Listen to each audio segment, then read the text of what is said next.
सांगायचं झालं तर तुम्हाला गेल्या वर्षी मी ज्यावेळेस मुख्यमंत्री साहेब डावोसला गेले होते तर मी 4 पत्रकारांना डावोसला युरोपला घेऊन गेलो होतो। 10 दिवस मी त्या पत्रकारांसोबत होतो। तर माझं आणि पत्रकारांचं नातं खूप जुनं आहे। टीव्ही जर्नलिस्ट असोसिएशनला मी दरवर्षी जाहिरातीसाठी मदत करतो। मुंबईची ती पत्रकार संघटना आहे, मंत्रालयात ते पत्रकार काम करतात, त्यात सगळे टॉप जे टीव्हीवर तुम्ही पत्रकार पाहता ते सगळे पत्रकार त्याच्यामध्ये आहेत। तसेच आता तुम्ही बघितलं असेल जाहिरातीच्या माध्यमातून माझा बायोडाटा मी जनतेसमोर मांडलेला आहे। वैद्य कोण आहे तर मी माझा जनतेसमोर आता बायोडाटा मांडून आता मी प्रत्यक्ष गावागावात जाऊन भेटी मतदारांना देणार आहे आणि त्या माध्यमातून गावागावात ज्या काही प्रश्न आहेत, आपलं गाव आणि माझं विजन हा उपक्रम मी सुरू करणार आहे। आता मंद्रुपमध्ये काय स्थानिक प्रश्न आहेत तर त्या प्रश्नांची यादी घेऊन मी त्याच्यावर अभ्यास करणार आहे आणि ते शासन दरबारी कसं सोडवता येतील भविष्यात ते मी पाहणार आहे।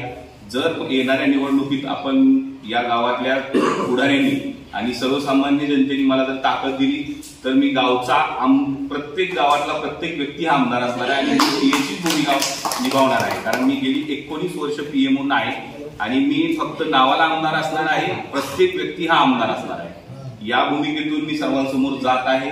आणि पत्रकारांबद्दल बोलायचं झालं तर पत्रकारांची मला सुरुवातीपासूनच प्रत्येक माझ्या उपक्रमामध्ये साथ आहे। 51,000 लाडू वाटप असू दे गुरुपौर्णिमेनिमित्त किंवा छत्री वाटपाचा कार्यक्रम असू दे किंवा महिलांना पर्स वाटप असू दे किंवा टी शर्ट गरजूंना टी शर्ट वाटप असू दे। आणि आज आम्ही संगमेश्वर मंदिरामध्ये श्रावण मासचा पहिल्याच सोमवारी साधारणपणे आम्ही तिथे 700-800 लोकांना आता प्रसाद वाटप केलेला आहे आणि येत्या 4 श्रावण सोमवारमध्ये विविध मंदिरांमध्ये आम्ही महाप्रसाद वाटप करतो।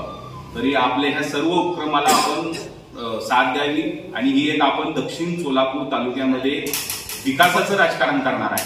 मी जवळजवळ ह्या तुमच्या ह्या साखर कारखाने मनोहर डोंगरेंच्या साखर कारखान्याच्या परवानगीसाठी साधारणपणे 10 ते 12 वेळेस त्यांच्यासोबत दिल्लीला गेलो लोकशक्तीच्या कारखान्यासाठी। तर माझं म्हणजे साखर कारखानदारीमध्ये म्हणा किंवा जी आपली मंद्रुपची MIDC आहे, जर मला भविष्यात इथल्या जनतेने ताकद दिली तर मंद्रुपचे MIDC मी नागपूरच्या अधिवेशनामध्ये त्याची मंजुरी करून घेईल।